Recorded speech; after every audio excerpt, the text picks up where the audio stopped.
ITR file ചെയ്യുന്നതിന് മുമ്പ് ഏറ്റവും പ്രധാനപ്പെട്ട ചോദ്യം ഇതാണ്: എനിക്ക് ഏത് ഫോമാണ് വേണ്ടത്? തെറ്റായ ഫോം കൊടുത്താൽ നിങ്ങളുടെ റിട്ടേൺ ഡിഫക്റ്റീവ് ആവാനും റിട്ടേൺ റിജക്റ്റ് ആവാനും നിങ്ങളുടെ റീഫണ്ട് വൈകാനും നിങ്ങൾക്ക് നോട്ടീസ് പോലും വരാനുള്ള സാധ്യതയുണ്ട്. ഏതാണ് നിങ്ങളുടെ ഫോം എന്ന് എളുപ്പത്തിൽ ഓർക്കാനായിട്ട് ഈ 4 ചോദ്യങ്ങൾ മാത്രം മതി.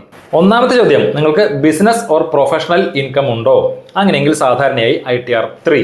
ഇനി നിങ്ങൾക്ക് പ്രിസംപ്റ്റീവ് ടാക്സേഷനുള്ള എലിജിബിലിറ്റി ഉള്ള റെസിഡന്റ് ആണെങ്കിൽ നിങ്ങൾക്ക് ITR 4 ഉപയോഗിക്കാം. രണ്ടാമത്തെ ചോദ്യം: property sale, mutual funds, shares ഇവയിൽ നിന്നുള്ള ക്യാപിറ്റൽ ഗെയിൻ ഉണ്ടോ?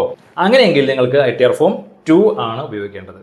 മൂന്നാമത്തെ പോയിന്റ്: ക്യാപിറ്റൽ ഗെയിൻ ഇല്ല, ബിസിനസ് ഓർ പ്രൊഫഷണൽ ഇൻകം ഇല്ല, റെസിഡന്റ് ഇൻഡിവിജ്വൽ ആണ്, പ്രധാനമായും സാലറി, പെൻഷൻ, ഒരു ഹൗസ് പ്രോപ്പർട്ടിയിൽ നിന്നുള്ള ഇൻകം, ബാങ്ക് ഇൻട്രസ്റ്റ് ഇങ്ങനെയുള്ള വരുമാനങ്ങളാണ് ഉള്ളത്. കൂടാതെ ITR 1 വേണ്ട എല്ലാ നിബന്ധനകളും പാലിക്കുന്നുണ്ട്. അങ്ങനെയെങ്കിൽ തീർച്ചയായും നിങ്ങൾക്ക് ITR 1 എന്ന ഫോമാണ് ഉപയോഗിക്കേണ്ടത്. നാലാമത്തെ പോയിന്റ്: നിങ്ങളൊരു NRI ആണോ?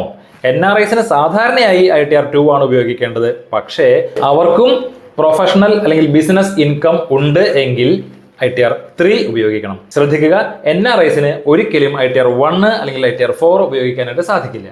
ഓർമ്മിക്കുക, ഇൻകം മാത്രമല്ല, നിങ്ങളുടെ റെസിഡൻഷ്യൽ സ്റ്റാറ്റസും നിങ്ങളുടെ ഇൻകം ടൈപ്പും ചേർന്നാണ് ഏത് ITR ഫോമാണ് ഉപയോഗിക്കേണ്ടത് എന്ന് തീരുമാനിക്കുന്നത്.